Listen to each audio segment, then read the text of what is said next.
Hi, and welcome to Living Inspired with Autism. This is a space where we talk honestly about parenting autistic children. There's no sugarcoating or fairy tales here, no pretending everything is fine when it's not.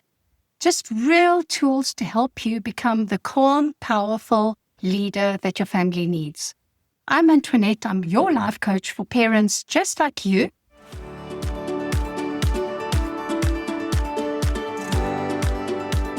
Today, we are diving into something that I see over and over again in sessions and in messages and voice notes.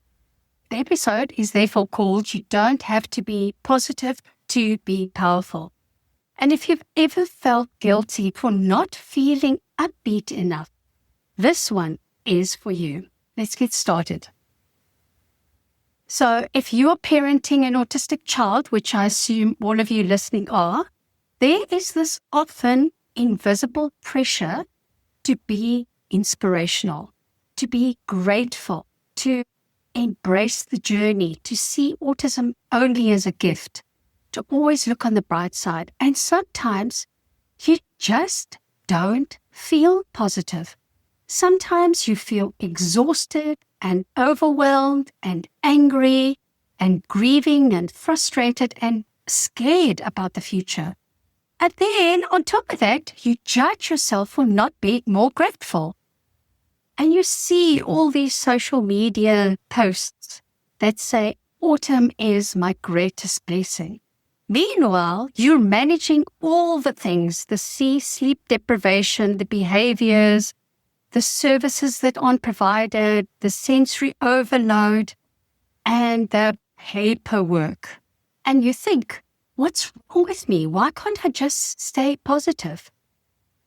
You do not have to feel positive all the time to be powerful, because that's where we want to be. We want to be powerful. Forcing positivity when you are hurting can actually weaken you, because forced positivity creates resentment, shame, emotional suppression, burnout. Real power does not come from pretending everything is fine. It comes from self-leadership. So let's talk about toxic positivity. It's that well-meaning voice that says, at least it's not worse. Everything happens for a reason. God gives special children to special parents. Just focus on the positives. And in the autism world, it can sound like autism is such a gift. You were chosen for this. Just embrace it. Now listen, there are beautiful things. There is growth and there is meaning. But when positivity becomes a rule instead of a choice, it becomes silencing, oppressive. Because the reality is some days are just freaking hard. Some days your kiddo self-injures. Some days they elope. Some days you are just too tired to think clearly. Some days the system will fail you, and some days you grieve milestones that may never come. Love does not erase the hard parts, and pretending that they aren't hard doesn't make you stronger. It just connects you from yourself, and disconnection is never power. So let's separate two things. Positivity is a feeling. Power is a decision. Power isn't excitement. Power isn't gratitude. It's not optimism. Power is self-leadership, emotional regulation, responsibility, and mature action. Power says, I feel terrible right now, and I am still capable of leading myself. Now that is strength. Self-leadership means that you are the CEO of your own emotional state and behavior, not your child's behavior, not the school system, not your partner's mood, yours. It means you don't wait to feel calm before you act calm. You don't wait to feel motivated before you take action. You decide who you are going to be, even when it feels like a mess inside. Okay, again, a real-life example, one I've used many times. You're in the grocery store, your kiddo is overwhelmed, there's a meltdown, and people are staring. And what do you feel? Embarrassed, humiliated, overstimulated, angry, helpless. You are most definitely not feeling positive. But what does power look like? Power looks like lowering your voice instead of raising it, regulating your breath, prioritizing your child over strangers' opinions, leaving if needed without the shame, but because your child needs it. Power is not smiling through it. Power is staying in control of your behavior. That is maturity. Real power begins with honesty. Instead of saying or feeling, I should be more grateful, try, I'm really struggling today. Instead of, other parents have it worse, try, this is hard for me today. When you name your emotion without that judgment, something shifts inside of you. And say it plainly. I am furious because the medical insurance won't pay for a service. I'm scared about the future. I'm exhausted. Naming an emotion reduces its intensity. It stops being a storm. It just becomes information. And information is always usable.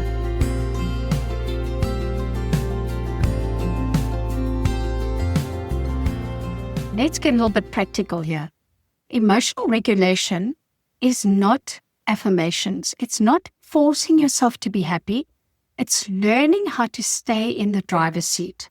So here again, I'm giving you some ground tools that you can actually use. Okay, so firstly, drop in your body where you feel yourself spiraling. Feel your feet on the floor. Press your toes into your shoes. Name 5 things you see. 4 things that you can touch and 3 things that you can hear. And this interrupts emotional flooding. It doesn't erase it. You are just steadying yourself. So that's one of the tools you can use. Another tool you can use is box breathing. I've spoken about it before. You inhale for 4 counts. You hold for 4 counts. You exhale for 4 counts, hold for 4 counts. And do this in the car before you're going to work or before you drop your kiddo off after you pick them up, during a meltdown or a time of chaos, or before responding to a hard email.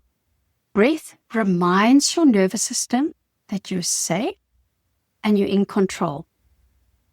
Another tool you could use is a scheduled emotional release. I love this one. Give yourself 10 minutes daily just to vent. You can journal those ugly thoughts. Maybe you can cry in the shower. And my personal favorite, scream into a pillow for 10 minutes. You can leave a voice note for yourself. You can move your body, go for a walk, dance. If you don't release emotional intentionally, it leaks unintentionally.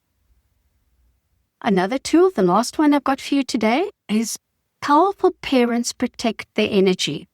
It's okay to say, I'm not looking for advice right now. Or that comment doesn't help me at all. Or I just need some space.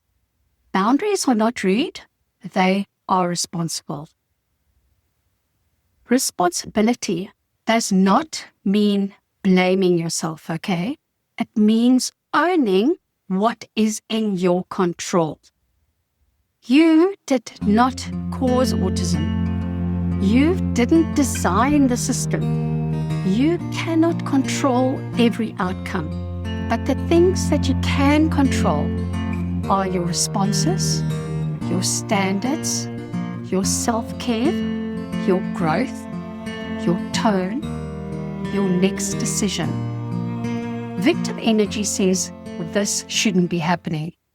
Powerful energy says, this is happening. How do I lead through it? What do I do now?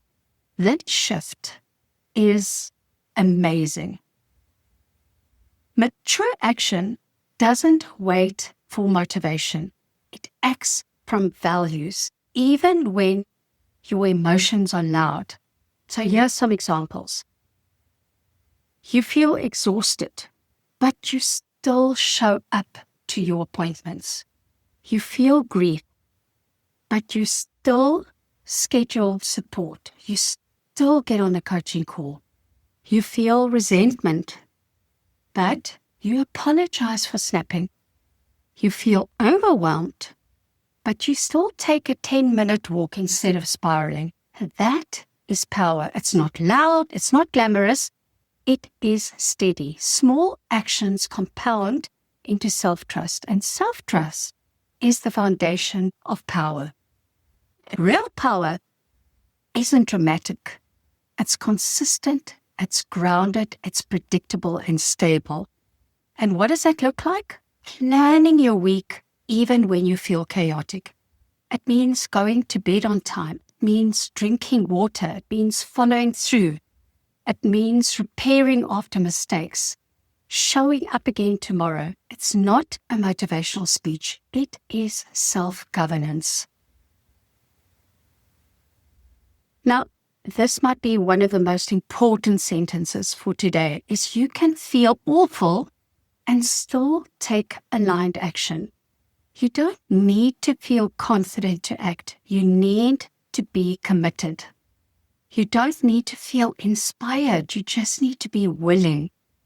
Feelings are like the weather, and leadership is the climate. It is solid. You are building climate. So what happens when you lead yourself? When you regulate yourself first, your kiddo co-regulates way faster. Your home feels calmer, your communication improves, your nervous system stabilizes, your confidence grows. You still have hard days, but you don't collapse under them. You don't abandon yourself in them. And that's what makes you powerful. All right, my friends, just a quick break. If this episode feels like you need to feel powerful, if you're tired of the positivity pressure, if you're ready to build real, grounded, mature power, if you want to be that powerful parent to lead your family, I want to invite you to my live masterclass. I'm so excited for it. It's called Regulated, Resourced, and Ready. It's not a hype session. It's not a structure session. This is where we begin to shift from being this overwhelmed parent to self-led, regulated, intentional architect of your family's life. You don't have to be positive. You just have to decide to lead. And this is where you stop trying to feel better and start becoming stronger. I want to invite you to join me live for this. It's on March the 16th at 12 p.m. EST, and the link will be in the show notes. Okay, so I just want to end with this. You don't have to wake up grateful every morning. You don't have to reframe everything instantly. You don't have to smile when you feel you would rather not. You are allowed to feel all the things: anger, sadness, fear, exhaustion, and still be strong and capable and clear and intentional and powerful. Power is not in the feeling, it is in the choosing. And every day, you are choosing more than you realize. That makes you powerful already. All right, my friends, until next time, lead yourself first. Regulate with kindness, act from maturity. You don't need positivity, you need leadership. And you are so capable of that. Have a good week, everyone. Till next time.